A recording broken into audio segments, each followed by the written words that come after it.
विद्यार्थी मित्रांनो, आज आपण सहकाराचे महत्त्व पाहणार आहोत. तर सहकाराचे महत्त्व बघत असताना सहकाराचे आपल्याला 10 महत्त्व दिलेली आहेत. त्यातलं पहिलं महत्त्व आहे एकमेव समाजाची निर्मिती. नंतर दुसरं आहे शेती क्षेत्राचा विकास. नंतर औद्योगिक विकास. नंतर रोजगार निर्मिती. नंतर मक्तेदारीवर नियंत्रण. त्याच्यानंतर स्वसामर्थ्याची जाणीव. नफ्याचे न्याय्य वाटप. नंतर मध्यस्थांचे उच्चाटन. खरेदी शक्तीत वाढ आणि लोकशाही शिक्षण. हे जे आपले सहकाराचे महत्त्व आहेत, आता आपण ह्याचं एक एक करून स्पष्टीकरण बघूया. तर आता सगळ्यात पहिलं जे आहे सहकाराचं महत्त्व ते आहे एकसंघ समाजाची निर्मिती. तर एकसंघ समाजाच्या निर्मितीमध्ये आपल्याला धर्म, जात, पंथ, लिंग, वर्ण इत्यादी भेद कमी होऊन सर्वांना समान मानले जातं सहकारामध्ये. परिणामी समाजामध्ये समता, एकता, बंधुता, सलोखा व सामंजस्य वाढते आणि एकसंघ समाजाची निर्मिती होण्यास मदत होते. हे सहकाराचं पहिलं महत्त्व आहे, एकसंघ समाजाची निर्मिती. त्याच्यानंतर आपलं दुसरं जे आहे ते आहे शेती क्षेत्राचा विकास. सहकारामुळे शेती क्षेत्राचा कसा विकास येतो ते आपण बघूया. बघा, भारतात प्रामुख्याने शेती क्षेत्राला पतपुरवठा करण्यासाठी सहकारी चळवळ सुरू झाली. सहकारी पतसंस्था शेतकऱ्यांना सुधारित बियाणे, खते, कीटकनाशके, विद्युत पंप, पाईपलाईन, अवजारे इत्यादीसाठी अल्प व्याज दराने कर्ज पुरवठा करतात. त्यामुळे त्यांच्या शेती उत्पादनात वाढ होते. परिणामी शेती क्षेत्राचा विकास होण्यास मदत होते. म्हणजे काय होतं की आज जर तुम्ही एकटे असाल सहकारी ह्याच्यामध्ये, जर एकट्यानं आपल्याला शेती करणं अतिशय कठीण जातं. आपण एकटे शेती करू शकत नाही. मग त्याच्यामुळे होतं काय की तुम्ही स्वतःच तुमचं बियाणे वापरणार, स्वतःचेच खते, नंतर तुमची कीटकनाशके. तुमच्याकडे समजा ती संपलेली असेल तर तुम्हाला 1-2 दिवस मागे पुढे करावं लागेल आणि आपण एकटं असल्यामुळे आपल्या सगळ्या कामांना वेळ पण खूप लागणार. पण जर आपण सहकारी संस्थेचे सभासद झालो, आपण जर सगळेजण एकत्र झालो सहकाराने, तर आपण काय करू, शेती क्षेत्राचा चांगल्या प्रकारे विकास करू शकू. त्याच्यानंतर सहकाराचं पुढचं महत्त्व आहे औद्योगिक विकास. बघा, कारागीर, लघु व कुटीर उद्योजक एकत्र येऊन औद्योगिक सहकारी संस्था स्थापन करतात आणि ह्याच्यामध्ये या संस्थेमार्फत सभासदांसाठी कच्च्या मालाची खरेदी व पक्क्या मालाची विक्री केली जाते. याच्यामध्ये लघु उद्योग, कुटीर उद्योगांना चालना मिळते. सहकारी क्षेत्रामुळे शेतीपूरक व शेतमालावर प्रक्रिया करणाऱ्या उद्योगांचा देखील विकास होतो. सहकारी साखर कारखाने, सहकारी सूत गिरण्या, तेल गिरण्या इत्यादी प्रक्रिया संस्था कार्यरत आहेत. त्यामुळे औद्योगिक विकासाला चालना मिळालेली आहे. बघा, आता इथे काय म्हटलेलं आहे की औद्योगिक विकासाला चालना. औद्योगिक विकासाला चालना कशी मिळाली, तर तुम्ही जे वेगवेगळ्या प्रकारची लोक आहेत ती सगळी लोक एकत्र झाली. आता लघु उद्योजक, कुटीर उद्योजक एकत्र झाले. त्याच्यामुळे औद्योगिक सहकारी संस्था त्यांनी स्थापन केल्या. मग त्यांना जे लघु उद्योग, कुटीर उद्योग करायला त्यांना जो पैसा लागत होता, त्यांना जर काही सामग्री लागली तर त्यांना सहकारी संस्थेमार्फत ती मिळत होती. सहकारी संस्था त्यांना मदत करत होती. आणि त्याच्यामध्येच बघा, औद्योगिक विकासामध्ये तुम्ही एकत्र येऊन सहकारी साखर कारखाने, नंतर तेल गिरण्या, सूत गिरण्या यांचा सुद्धा चांगल्या प्रकारे विकास व्हायला लागला. या सुद्धा आपलं काम चांगल्या प्रकारे करायला लागल्या सगळ्या सहकारी संस्था. आणि म्हणून औद्योगिक विकास हे सुद्धा सहकाराचं एक महत्त्व आहे. सहकाराचं महत्त्व आपण कितीही सांगितलं तरी कमीच आहे. एकमेकास सहाय्य करू, अवघे धरू सुपंथ, हे तुम्हाला सगळ्यांना माहितीच आहे. सहकाराचं इतकं महत्त्व आहे. त्याच्यानंतर आपलं चौथं जे सहकाराचं महत्त्व आहे ते आहे रोजगार निर्मिती. सहकारामुळे काय होतं, सगळ्यांना मोठ्या प्रमाणावर रोजगार निर्मिती होते. मोठ्या प्रमाणावर तुम्ही रोजगार देऊ शकता. सहकारी साखर कारखाने, सूत गिरण्या, तेल गिरण्या प्रत्यक्ष व अप्रत्यक्षपणे मोठ्या प्रमाणावर तिथे रोजगार उपलब्ध होतात. वेगवेगळ्या प्रकारचे कार्य करण्यासाठी तुम्हाला वेगवेगळ्या प्रकारच्या लोकांची तुम्हाला गरज आहे. मग अशा वेळेस तुम्ही काय करता, त्यांना तुमच्या सहकारी संस्थेमध्ये कामावर ठेवता, म्हणजे त्यांना रोजगार उपलब्ध होतो. आपल्याला टॉप टू बॉटम वेगवेगळ्या प्रकारची लोक कामासाठी लागत असतात. साफसफाई करण्यासाठी आपल्याला सफाई कामगार पाहिजे. नंतर तुमची बाहेरची कामं करण्यासाठी तुम्हाला काही कर्मचारी लागतील. सहकारी संस्थेची हिशेब ठेवण्यासाठी तुम्हाला काही हिशेब तपासणीस लागतील. काही तुम्हाला कर्मचारी हिशोब लिहिण्यासाठी लागतील. ओझं वाहण्यासाठी मजूर लागतील वेगवेगळ्या प्रकारचे. परत कायद्याचं ज्ञान असणारी लोक आपल्याला लागतील. असे विविध प्रकारची लोक आपल्याला विविध प्रकारच्या पोस्टवरती काय करतील, आपण अपॉइंट करणार. म्हणजे प्रत्यक्षरित्या सगळ्यांना चांगल्या प्रकारे रोजगार उपलब्ध होणार आहे. बघा, याच्यामध्ये शेतमजूर, ऊस तोडणी कामगार, वाहतूकदार, अन्य सेवा पुरवणारे व्यावसायिक यांना अप्रत्यक्षपणे रोजगार उपलब्ध होतो. आणि तुम्हाला दैनंदिन कामकाज करण्यासाठी जर काही कर्मचारी लागणार असतील तर ते सुद्धा तुम्हाला इथे उपलब्ध होतात. कर्मचाऱ्यांची गरज असते. अशा विविध प्रकारच्या वेगवेगळ्या प्रकारच्या लोकांमुळे वेगवेगळ्या प्रकारच्या लोकांना रोजगार उपलब्ध होतो. आपण वेगवेगळ्या लोकांना रोजगार देऊ शकतो. म्हणून रोजगार निर्मिती हे सहकाराचं पुढचं महत्त्व आहे. त्याच्यानंतरचं महत्त्व आहे मक्तेदारीवर नियंत्रण.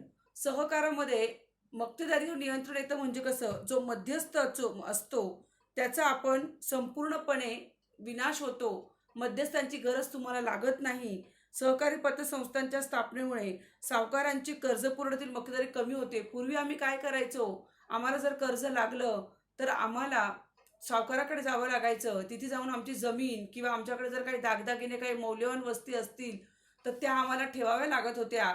पण आता आम्हाला तसं काहीही करावं लागत नाही. आम्हाला सहकारी संस्थेमधून कर्ज उपलब्ध होतात. सहकारी संस्था आमच्या अडचणींच्या वेळेस आम्हाला उपयोगाला येते, आम्हाला मदत करते. आणि अशा प्रकारे आम्ही काय करतो, आपण मक्तेदारीवर नियंत्रण ठेवतो. पूर्वी तुम्ही जे सावकाराकडे जात होते, तुम्ही जाणं बंद केलेले. आता तुम्हाला सहकारी संस्था मदत करते. म्हणून तुम्ही सहकारी संस्थेकडनंच तुमचं सगळं अडचणी सगळ्या तुम्ही सहकारी संस्थेलाच सांगता आणि सहकारी संस्था तुम्हाला मदत पण करते. म्हणून मक्तेदारीवर नियंत्रण केलं जातं. सहकारी ग्राहक संस्थांमुळे आता मी ह्या ज्या सगळ्या सहकारी संस्था म्हणते, या सगळ्या सहकारी संस्था पुढे जाऊन तुम्हाला बघायच्या आहेत. आपण ह्याचा सगळ्यांचा अभ्यास करणार आहोत. प्रक्रिया सहकारी संस्था, नंतर गृहनिर्माण सहकारी संस्था, त्याच्यानंतर ग्राहक सहकारी संस्था, औद्योगिक सहकारी संस्था, या वेगवेगळ्या प्रकारच्या सहकारी संस्था आपल्याला अभ्यासायच्या आहेत पुढे. तर ह्याच्यामध्ये आता ग्राहक सहकारी संस्था जर म्हटली तर ग्राहक सहकारी संस्था आपल्या सभासदांना चांगला माल, जीवनावश्यक वस्तू ज्या लागतात तुम्हाला रोजच्या, तेल, साखर, साबण, टूथब्रश, वेगवेगळ्या प्रकारच्या डाळी, वेगवेगळ्या प्रकारचे धान्य, कडधान्य, तर तुम्हाला ती एकाच ठिकाणी उपलब्ध होतात. आणि मग ती तुम्हाला जीवनावश्यक वस्तू ह्या कमी पैशामध्ये तुम्हाला ह्या सगळ्या वस्तू मिळतात. म्हणून मग तुम्ही काय म्हणता की तिथे मग जीवनावश्यक वस्तू तुम्हाला कमी पैशात मिळाल्यामुळे तुमचे 2 पैसे वाचतात, तुमचं आर्थिक राहणीमान सुधारतं.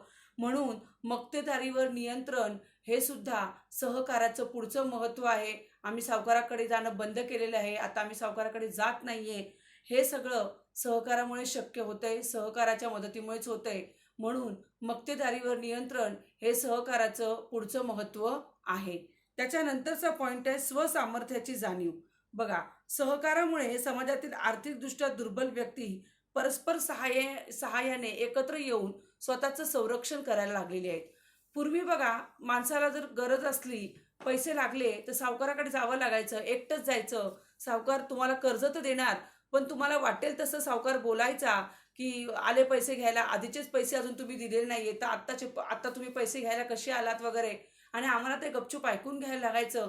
पण आता आम्ही परस्पर सहाय्यातून आम्ही सहकारी संस्था स्थापन केलेली आहे. आणि आम्हाला जर कधी गरज लागली तर ही सहकारी संस्था आम्हाला मदत करते, आम्हाला वेगवेगळ्या प्रकारचं मार्गदर्शन करते, आम्हाला कर्ज उपलब्ध करून देते. म्हणून आम्ही एकत्र आल्यामुळे आम्हाला स्वसामर्थ्याची जाणीव कळालेली आहे. काय असतं एकत्र येऊन आपण एकमेकांना मदत केल्याने काय होऊ शकतं हे आम्हाला कळलेलं आहे. आपले शोषण करणाऱ्यांविरुद्ध आपण लढा पण देऊ शकतो जर आपण एकत्र असेल तर. बघा, आणि त्यामुळे आत्मविश्वास वाढून संघटन व व्यवस्थापन कौशल्य इत्यादी गुणांचा विकास होतो. यातूनच सभासदांमध्ये स्वसामर्थ्याची जाणीव निर्माण होते.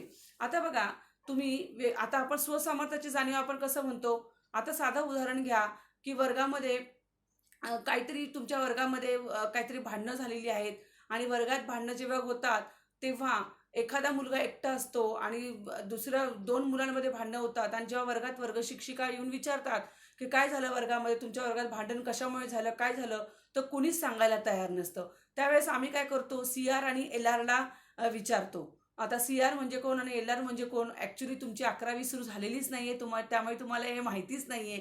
तर CR आणि LR जेव्हा आपलं कॉलेज सुरू होतं त्यावेळेस आम्ही मुलींमधून एक क्लास रिप्रेझेंटेटिव्ह, तिला LR म्हणतात, लेडीज रिप्रेझेंटेटिव्ह, आणि मुलांमधून एक विद्यार्थी क्लास रिप्रेझेंटेटिव्ह म्हणून आम्ही त्यांना नेमणूक करतो, आणि संपूर्ण वर्गाचं काम त्या मुलांच्या वतीने ती मुलगी LR आणि मुलांच्या वतीने तो मुलगा CR हे बघत असतात.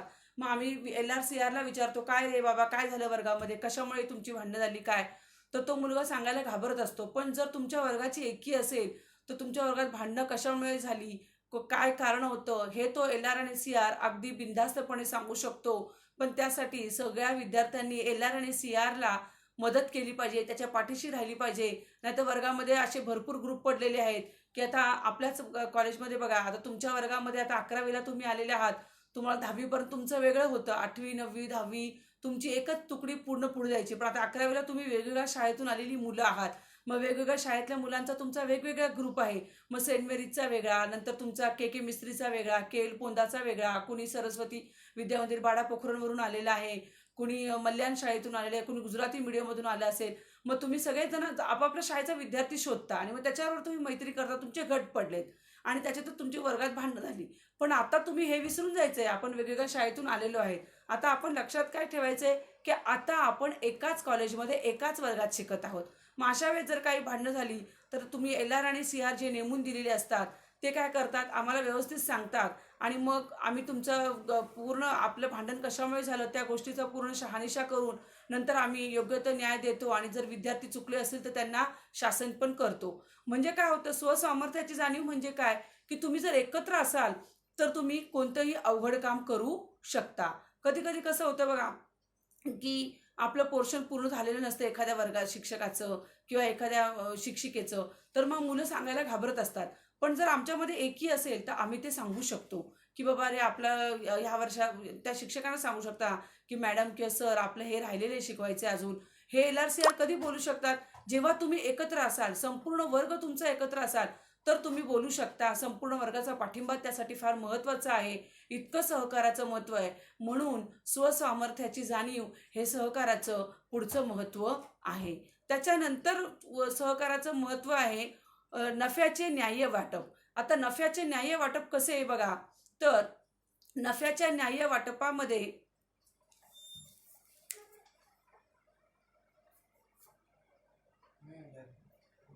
नफ्याचे न्याय्य वाटप नफ्याच्या जरा घरात बोलत होती मी, थोडंसं माझं महत्त्वाचं काम होतं म्हणून थांबलेली. हां, नफ्याचे न्याय्य वाटप. तर नफ्याचे न्याय्य वाटप म्हणजे काय, तर नफ्याचे न्याय्य वाटप म्हणजे जर तुम्ही सहकारी संस्थेचे सभासद असाल तर तुम्ही सभासद असल्यानंतर तुम्ही काय करता, शेअर्स खरेदी करता, भागभांडवल जमा करता आणि सहकारी संस्था स्थापन करता. मग ज्यावेळेस तुम्ही भागभांडवल गोळा करता, तुम्ही मालक होता संस्थेचे, तर संस्थेला ज्यावेळेस नफा होईल त्यावेळेस त्या नफ्याचा काही भाग तुम्हाला दिला जातो, त्याला लाभांश असं म्हणतात. मग लाभांश तुम्हाला मिळाला पाहिजे. मग तुम्ही जितके सभासद आहेत त्यांना काही पर्सेंटेजमध्ये आपण लाभांश देतो. 5%, 7%, 10%, 12%, 15%पर्यंत तुम्ही लाभांश देऊ शकता. मग तुम्ही लाभांश दिला की त्याला म्हणतात नफ्याचे न्याय्य वाटप. आर्थिक व्यवहाराच्या प्रमाणात तुम्हाला जितका नफा होईल त्याच्या प्रमाणात तुम्हाला काय करायचं आहे, तुम्हाला सभासदांना लाभांश द्यायचा आहे, त्यांना नफ्याचा काही भाग द्यायचा आहे. म्हणून आपण म्हटलेलं आहे नफ्याचे न्याय्य वाटप. त्याच्यानंतरचा आपला पुढचा पॉईंट आहे मध्यस्थांचे उच्चाटन. बघा, आता संपूर्ण वर्षभर आपल्याला काही पॉईंट हे सारखे येणार आहेत, त्याच्यामध्ये नफ्याचे न्याय्य वाटप हा पॉईंट आपल्याला सतत येणार आहे. तर नफ्याच्या न्याय्य वाटपामध्ये सहकारी संस्था या थेट उत्पादकांकडून वस्तू खरेदी करतात आणि ग्राहकांना विकतात. त्यामुळे मध्यस्थ व व्यापाऱ्यांची साखळी नष्ट होण्यास मदत होते आणि सहकारी चळवळीमध्ये तुम्ही चांगल्या प्रकारे विक्री करू शकता. आता मी तुम्हाला याचं उदाहरण याच्या आधी पण दिलेलं आहे. मध्यस्थांचं उच्चाटन कसं होतं बघा, की आपण आता समजा आपल्या शेतामध्ये जे धान्य पिकलेलं आहे ते स्वतः जाऊन विकायचं एकट्याने तापडा ते भारी पडतं. त्यासाठी तुम्हाला एक ट्रक करावा लागेल, तुमचं माल तुमचा गोण्यांमध्ये भरावा लागेल, तो ट्रकमध्ये टाकावा लागेल आणि मार्केटला ज्यावेळेस तुम्ही ते विकायला जाल त्यावेळेस पण तुम्हाला प्रत्येकाच्या जागा फिक्स असतात. प्रत्येक व्यापाराची जागा फिक्स असते, कुठे जाऊन तो माल विकणार वगैरे. मग अशा वेळेस तुम्हाला तो माल कुठे विकणार वगैरे, मग अशा वेळेस तुम्हाला ओळख असणे गरजेचं आहे, तुम्हाला जागा तुमची माहिती असली पाहिजे. तर हे एकट्याला शक्य होत नाही. पण जर आपण सहकारी संस्थेचे सभासद असेल तर आपण सगळे शेतकरी एकत्र येऊ आणि सगळे शेतकरी एकत्र येऊन आपण काय करू, आपला माल बाजारात नेऊ विकायला आणि आपण तो सहजरित्या विकू शकतो, कारण आपली एकीची ताकद फार मोठी आहे. म्हणजे आपला हा जो पॉइंट आहे मध्यस्थांचे उच्चाटन, त्यामुळे मधला जो दलाल आहे तो आपला गेलेला आहे. त्याच्यामध्ये बघा, मध्यस्थ व दलाल यांच्याकडून शेतकऱ्यांची होणारी फसवणूक व पिळवणूक आपल्याला थांबवता येते. प्रत्यक्ष ग्राहकांना वस्तू विकल्याने तुमच्या शेतमालाला योग्य किंमत मिळते. त्याच्यानंतर तुमची वस्तूंची टंचाई, भेसळ, पिळवणूक, आर्थिक शोषण या अनिष्ट प्रवृत्तींपासून सहकारी संस्थांमुळे आळा बसतो या सगळ्या गोष्टींना. म्हणून मध्यस्थांचे उच्चाटन हे कशामुळे शक्य होऊ शकतं, सहकारामुळे शक्य होऊ शकतं आणि हे सुद्धा सहकाराचं पुढचं महत्त्व आहे. त्याच्यानंतर आपलं पुढचं जे पॉइंट आहे, पॉइंट नंबर 9, खरेदी शक्तीत वाढ.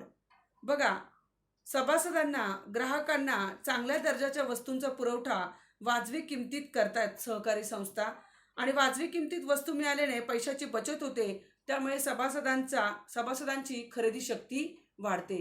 तुम्हाला चांगला माल वाजवी किमतीत मिळतो, चांगला दर्जाचा माल वाजवी किमतीत मिळाल्यामुळे काय होतं, ऑटोमॅटिक तुमच्या पैशामध्ये बचत होते आणि तुमची खरेदी शक्ती वाढते आणि हे सुद्धा सहकाराचं एक महत्त्व आहे. आणि त्याच्यानंतर सहकाराचं आपलं शेवटचं महत्त्व आहे लोकशाही शिक्षण. बघा, सहकारी संस्थेचे सर्व निर्णय सभासदांच्या सभेत होतात आणि एक व्यक्ती एक मत या नियमाद्वारे लोकशाही तत्वप्रणाली सहकारामध्ये राबवली जाते. मग तुम्ही 100 रुपयाचे जरी शेअर्स घेतले असतील किंवा तुम्ही 1 लाखाचे जरी शेअर्स घेतले असतील तरी एका व्यक्तीला एकच मत असतं. एक व्यक्ती एक मत हे लोकशाही पद्धतीने सगळं काम चालतं. तुम्हाला जर काही निर्णय घ्यायचे असतील, काही अंमलबजावणी करायची असेल तर तुम्हाला सभासदांची सभा बोलवावी लागेल आणि त्याच्यातून सगळ्या सभासदांना सगळी माहिती देऊन मग ते सभासद काय करतील, तुम्हाला वेगवेगळ्या पद्धतीने मदत करतील आणि मग तुम्ही मीटिंगमध्ये एकमेकांची मतं जाणून घ्याल आणि नंतर तुम्ही निर्णय घ्याल. म्हणून लोकशाही पद्धत लोकशाही शिक्षण हे सहकाराचं फार मोठं महत्त्व आहे. कुठलाही निर्णय हा एकट्याने घेतला जात नाही. सभासदांना बोलवलं जातं, त्यांची मीटिंग घेतली जाते आणि मीटिंगमध्ये सभासदांना सांगण्यात येतं की तुम्हाला काय करायचं आहे, आपल्याला अशा अशा गोष्टींचे निर्णय घ्यायचे आहेत. त्यांच्यासमोर प्रस्ताव मांडला जातो आणि मग सगळ्या सभासदांच्या विचार विनिमयाने मग तुम्ही तो निर्णय घेता. आता तुम्हाला लोकशाही शिक्षण जे आहे त्याचं मी एक उदाहरण देते. आपली सहकारी संस्था आहे, तुम्ही सगळ्यांनी भाग भांडवल दिलेलं आहे आणि आपण सहकारी संस्था स्थापन केलेली आहे आणि आपली संस्था अतिशय चांगल्या प्रकारे आपलं काम करत आहे. आणि अशा परिस्थितीमध्ये काय झालं, आपण काय केलं, सहकारी संस्थेमध्ये आपल्याला समजा आपल्याला 4-5 कॉम्प्युटर घ्यायचे असतील तर ते कॉम्प्युटर घेताना जे कर्मचारी आहेत ते डायरेक्ट ते कॉम्प्युटर घेऊ शकत नाही.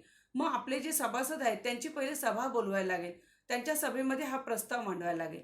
मग तुम्ही काय करता, तो प्रस्ताव तयार करता, सगळ्या सभासदांना पाठवता. सगळे सभासद एक दिवस मीटिंगला येतात, मीटिंग घेतात. मग किती कॉम्प्युटर घ्यायचे आणि ते का घ्यायचे, किती गरजेचे आहेत आपल्याला कॉम्प्युटर, आपल्याला त्याची गरज आहे का, आणि त्याच्यानंतर ते कोण ऑपरेट करणार आहेत, किती म्हणजे कोणत्या साईजचे कॉम्प्युटर घ्यायचे, कोणत्या कंपनीचे घ्यायचे, हा सगळा निर्णय त्या सभेमध्ये होतो. नंतर सहकारी संस्थेसाठी संगणक आणते. म्हणजे हे असं एकट्याचं काम नाही आहे. आणि बरं, ते कोटेशन पण आपण 4 लोकांकडून मागवणार, जे कमी पैसे घेणार आहेत त्यांच्याकडूनच आपण कॉम्प्युटर खरेदी करणार आहे. हे सगळ्या सभासदांच्या मताने होतं. म्हणून म्हटलेलं आहे एक व्यक्ती एक मत. हे अतिशय महत्त्वाचं आहे आणि सगळ्या सभासदांना सगळं सहकारी संस्थेमध्ये काय चाललंय ह्या सगळ्या गोष्टी कळत असतात. म्हणून लोकशाही शिक्षण हे सुद्धा सहकाराचं महत्त्व आहे. आता इथे बघा, हे जे तुम्हाला आहे हे तुमच्या क्लासवर्कच्या वहीमध्ये म्हणजे आपल्या वर्गपाठाच्या वहीमध्ये तुम्ही हे लिहिणार आहात. का? कारण की जर आज आपण वर्गात असतो तर मी तुम्हाला हे सगळं वर्गात लिहून दिलं असतं, म्हणून तुम्ही हे तुमच्या वर्गपाठाच्या वहीमध्ये लिहिणार आहात. आता तुम्हाला दुसरी एक गोष्ट मला सांगायची आहे की आपलं हे पहिलं प्रकरण आता पूर्ण झालेलं आहे. मग आता हे पहिलं प्रकरण पूर्ण झालेलं आहे. मग आता तुम्ही जर पुस्तक घेतलं नसेल काही विद्यार्थ्यांनी, तर माझी तुम्हाला सगळ्यांना विनंती आहे की कृपया सगळ्यांनी हे सहकाराचं पुस्तक विकत घ्या. कारण आपण वर्गात एकमेकांना भेटत नाहीये आणि पुस्तक असल्याशिवाय काय चाललंय हे तुम्हाला कळणार नाही. कंपल्सरी नाही आहे पुस्तक विकत घेणं. ज्यांना शक्य असेल ते पुस्तक खरेदी करू शकतात. पण मला नाही वाटत कोणाच्या आईवडील तुम्हाला हे 70 आणि 80 रुपयाचं एक पुस्तक विकत घेऊन देऊ शकत नाहीत. आणि पालक एवढे मुलांच्या शिक्षणासाठी जागरूक असतात की ते म्हणतील की मी 2 तास अजून जास्त कष्ट करेल, पण तुझं पहिलं हे पुस्तक तू घेऊन ये. आपण 2 गोष्टी दुसरा खर्च कमी करू, पण पहिले पुस्तक आण. म्हणून तुम्हाला सगळ्यांना काय करायचं आहे, सहकाराचं एक पुस्तक सगळ्यांकडे ठेवा. म्हणजे आपलं काय चाललंय काय नाही हे तुम्हाला सगळ्यांना समजेल. आता आपलं पहिलं प्रकरण पूर्ण झालेलं आहे आणि हा जो भाग आहे सहकाराचे महत्त्व हे तुम्ही तुमच्या वर्गपाठाच्या वहीमध्ये लिहिणार आहात. आणि आता मला सांगायचं आहे ऑब्जेक्टिव्ह बद्दल. आता ऑब्जेक्टिव्ह म्हणजे काय, तर मराठी मीडियमच्या मुलांना ते सुद्धा कळत नाहीत. तर बघा, तुम्ही जर पुस्तकाचं पेज नंबर 10 बघितलं तर त्याच्यावरती तुम्हाला स्वाध्याय आहे, जो आता इथे मी दाखवू शकत नाहीये. स्वाध्याय आहे तर त्याच्यामध्ये पहिलं जे आहे ते रिकाम्या जागा भरा आहे, नंतर जोड्या जुळवा आहे. मग एक शब्द शब्दसमूह लिहा, चूक किंवा बरोबर विधाने पूर्ण करा, अचूक पर्याय निवडा आणि एका वाक्यात उत्तरे लिहा. नंतर वाक्य पुन्हा लिहा. नंतर गटात न बसणारा शब्द आणि योग्य क्रम लावा. असं ज ज जहाजाचं तिथपर्यंत तुमचे ऑब्जेक्टिव्ह आहेत. ज ज ज ज जहाज तिथपर्यंत सगळे ऑब्जेक्टिव्ह आहेत. प्रश्न क्रमांक 2 जिथे सुरू होतो ना तिथे लेखी आहे, ते तुम्हाला ते लिहायचं नाहीये. तुम्ही ज्यावेळेस ह्या नोट्स लिहिणार आहात तर ते सगळं त्याच्यामध्ये कव्हर होतंय वर्गपाठाच्या वहीमध्ये. मग आता तुम्ही काय करणार आहात, गृहपाठाची ऑब्जेक्टिव्हची एक स्पेशल वही करायची आहे 200 पेजेसची. आणि त्याच्यामध्ये हे जे ज पर्यंतचे ऑब्जेक्टिव्ह आहेत तोपर्यंत प्रश्न क्रमांक 1 पूर्ण ज पर्यंत आहे ते तुम्हाला सगळे ऑब्जेक्टिव्ह तुमच्या 200 पानी गृहपाठाच्या वहीमध्ये उत्तरांसकट लिहायचे आहेत. कारण मी याच्यावरती तुमच्या ऑनलाईन टेस्ट पण घेत असते, पण ऑनलाईन टेस्ट घ्यायला थोडा वेळ आहे अजून. कारण आधी तुम्हाला थोडंसं ह्याच्यावरतीच तुम्ही फॅमिलियर व्हा लेक्चर ऐकण्यामध्ये, त्याच्यानंतर आपण तुमच्या ऑब्जेक्टिव्हची पण टेस्ट घेऊ. त्यामुळे तुम्हाला ज पर्यंतचे जे ऑब्जेक्टिव्ह आहेत ते तुम्ही तुमच्या 200 पेजेसच्या ऑब्जेक्टिव्हच्या वहीमध्ये लिहिणार आहात. आणि आपलं हे पहिलं प्रकरण संपलेलं आहे. आता मी इथे थांबते. Thank you. Stay safe, stay healthy.